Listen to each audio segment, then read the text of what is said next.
ሰበር ዜና የፋኖ ኃይሎች በኦሮሚያ አስደንጋጭ ጥቃት ፈጸሙ።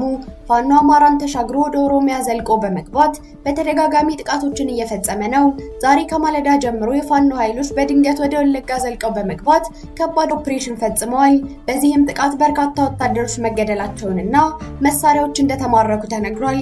አቶ ሽመልስን በበኩላቸው ፋኖና ኦነግ ሸኔ ተናበው ያጠቁን ነው ሲሉ ከሰዋል። ጉዳዩን የተመለከተ ሰፊ ዘገባ ይዘናል፣ ታዳምጡታላችሁ። ወያኔ የሚገልባቸው አካላት ክልሉን እየረበሹ ነው። ተመስገን ጥሩነህ የምክትል ጠቅላይ ሚኒስትር አቶ ተመስገን ጥሩነህ ንግግር በከፍተኛ ሁኔታ ያነጋገረ ይገኛል። ምክትል ጠቅላይ ሚኒስትሩ ወያኔ የሚገልባቸው ያላቸው አካላት ክልሉን እየረበሹት ነው ሲሉም ከሰዋል። የክልሉ ፖሊስ ለመስዋዕትነት መዘጋጀት እንዳለበትና ከመከላከያ ሰራዊቱ ጋር ትከሻ እንዳይለካካ ማስጠንቀቀዋል። ባዳና ባንዳ ሲሉ የጠሯቸው አካላትን በጠንካራ ቃላት ወርፈዋል። ይህም ሌላኛው አበይት ጉዳያችን ነው። በሌላ ዜና ልብ ሰባሪ ዜና ከምዕራብ ጎንደር ተሰማ። ከቅርብ ጊዜ ወዲህ በትጥቅ የታገዘ ጥቃቶች በሚፈጸምበት የኢትዮጵያዊው ሊቢያ በተባለው ከጎንደር መተማ መስመር ህዝብ በጫኑ 10 ተሽከርካሪዎች ላይ በተፈጸመ ጥቃት 18 ንጹሃን ሰዎች ህይወታቸው ሲያልፍ 30 የሚደርሱት ደግሞ ከባድ እስከ ቀላል አካል ጉዳት እንደደረሰባቸው ተነገረ። ዝርዝሩን ይዘናል፣ ታዳምጡታላችሁ። ከውጭ ዜና ፑቲን አሜሪካን አስጠነቀቁ። የሩሲያው ፕሬዝዳንት ቭላድሚር ፑቲን ዋሽንግተን ቶም ሃውክ ሚሳኤል ለዩክሬን የምትሰጥ ከሆነ የአሜሪካና ሩሲያ ግንኙነት ያበቃለታል አሉ። ይህም የዝርዝር ዜናችን አንዱ አካል ነው። ሰላም ውድ ቤተሰቦች እንደምን አላችሁ? የዜና ላፍታ ነው። ቪዲዮውን ላይክ በማድረግ ይጀምሩ እያልን ወደ ዝርዝር ዜናዎቹ እንለፍ። የፋኖ ኃይሎች በኦሮሚያ አስደንጋጭ ጥቃት ፈጸሙ። ኦሮሚያ ሰብሮ የገባው ፋኖ ከመንግስት ኃይሎች ጋር በወለጋ ከባድ ትንቅንቅ እያደረገ ነው። ዛሬ ከማለዳው ጀምሮ የፋኖ ኃይሎች በድንገት ወደ ወለጋ ዘልቀው በመግባት ከባድ ኦፕሬሽን ፈጽመዋል። በዚህ በርካታ ወታደሮች መገደላቸውንና ቁጥር ስፍር የሌላቸው መሳሪያዎችም እንደተማረኩ የዓይን እማኞች ተናግረዋል።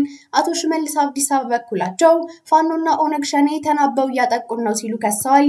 በኦሮሞ ክልል ያለው የፋኖ ኃይል እንቅስቃሴ እጅግ አስጊ ሁኔታ ላይ ይገኛል።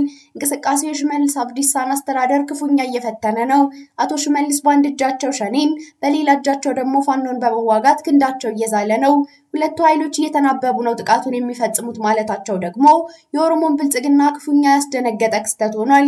የፋኖ ኃይሎች ወደ ወለጋ ሰብረው በመግባት በምስራቅ ወለጋ ዞን ጊዳ አያና ወረዳ ከሻሾ ከተማ ወደ ዲቻና ተራራ ሲንቀሳቀስ የነበረ የመንግስት ሰራዊት ላይ ነው መብረቃዊ ጥቃት የፈጸሙት። በሌላ በኩል በኦሮሚያ የምስራቅ ወለጋ ዞን ከሪው ወረዳ ራሳቸውን ፋኖ ብለው የሚጠሩ ታጣቂዎች ሲሮ ዶሮና አሹ ኩሳ የተባሉ ቀበሌዎች ላይ መዋቅር በማፍረስ እንደ አዲስ በማደራጀት ላይ መሆናቸውን ቢቢሲ አፋን ኦሮሞ ዘግቧል። ታጣቂዎቹ የቀበሌ ነዋሪዎችን በመሰብሰብ ከመንግስት ታጣቂዎች ጋር ከኦሮሞ ነጻነት ሰራዊት ጋር ግንኙነት እንዳያደርጉ አስጠንቅቀዋል ተብሏል። የአሹጉሳ ቀበሌ በርካታ ነዋሪዎችም ወደ ጌዳ አያና ወረዳ መፈናቀላቸውን ዘገባው ጠቅሷል። ታጣቂዎቹ አባወራዎቹን 10,000 ብርና 5 ኩንታል እህል እንዲያዋጡም እያስገደዱ ነው ተብሏል። እርሶስ በዚህ መረጃ ላይ ያለው ሐሳብ ምንድነው? መልሶን በኮሜንት ያሳውቁን እያልን ወደ ቀጣዩ ዜና አለፍን። ወያኔ የሚጋልባቸው አካላት ክልሉን እየረበሹ ነው። ተመስገን ጥሩነህ የምክትል ጠቅላይ ሚኒስትር አቶ ተመስገን ጥሩነህ ንግግር እያነጋገረ ይገኛል። ምክትል ጠቅላይ ሚኒስትሩ ወያኔ የሚጋልባቸው ያሏቸውን አካላት ክልሉን እየረበሹት ነው ሲሉ ከሰዋል።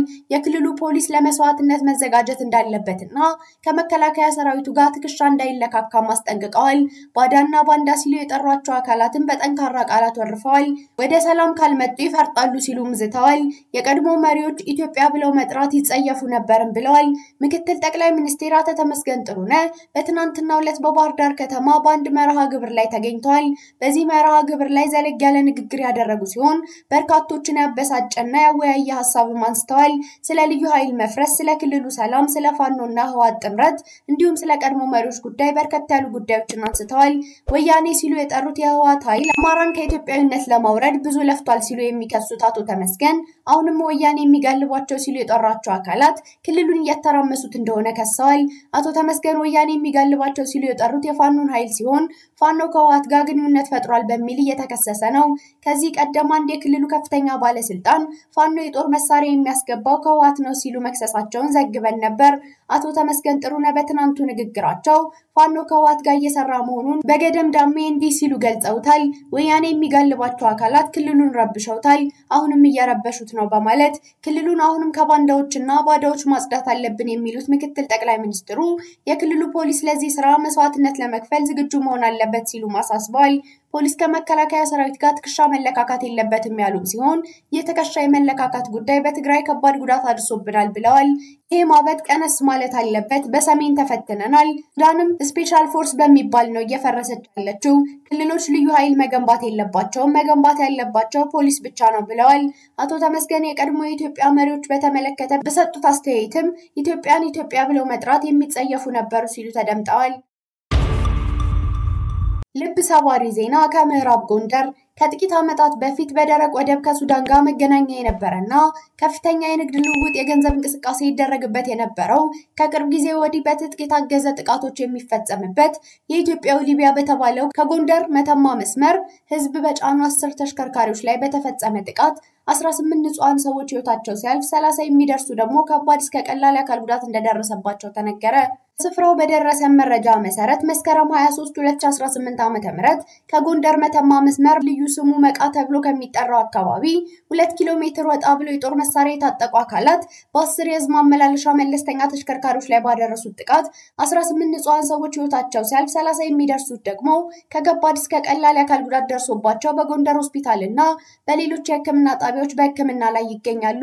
ከአካባቢው ነዋሪዎች ባገኘነው መረጃ መሰረት በዚሁ አካባቢ በቀን 16/10/2017 ዓ.ም የታጠቁ አካላት በፈጸሙት ጥቃት ከ16 በላይ ሰዎች በተመሳሳይ ህይወታቸው ማለፉንና በንብረት ላይ ከፍተኛ ጉዳት መድረሱን መዘገባችን ይታወሳል። በአካባቢው ባለስልጣናት በሚንቀሳቀሱበት ወቅት አንዳንድ ያጀባ ቢኖርም በተለይም በዚህ አዝመራ በሚሰበሰብበት ወቅት ኃላፊነት የሚወስድ አካል አልተገኘም። ቪዲዮአችን ላይክ ማድረግ አይርሱ ያልን ወደ ውጭ ዜና አለፍን። ፑቲን አሜሪካን አስጠነቀቁ። የሩሲያው ፕሬዝዳንት ቭላድሚር ፑቲን ዋሽንግተን ቶማሃውክ ሚሳኤል ለዩክሬን የምትሰጥ ከሆነ የአሜሪካና ሩሲያ ግንኙነት ያበቃለታል አሉ። አሜሪካ ይህን ካደረገች በሞስኮና ዋሽንግተን መካከል ተፈጥሮ የነበረው አዎንታዊ መንፈስ መፍረሱ አይቀሬ ነው ብለዋል ፑቲን። ቶማሃውክ ሚሳኤል ለዩክሬን መስጠት አሜሪካ በጦርነቱ እንደተሳተፈች ቆጥራለሁ ያሉት ፑቲን አዲስ ውጥረት ከመፍጠር ውጪ የሚመጣ ለውጥ የለም ሲሉ ነው ያስጠነቀቁት። ሩሲያ ለየትኛውም ጥቃት ምላሽ እንደምትሰጥ ክሬምሊን የሚወጡ መረጃዎች እያመላከቱ ነው። ዘለንስኪ ቶማሃውክ ሚሳኤል እንዲሰጣቸው በተደጋጋሚ ትራምፕን ቢወተውቱም እስካሁን መልስ አላገኙም። ቶማሃውክ ሚሳኤል እስከ 2500 ኪሎ ሜትር ድረስ መምዘግዘግ የሚችል እንደሆነ ወታደራዊ ተንታኞች ይናገራሉ።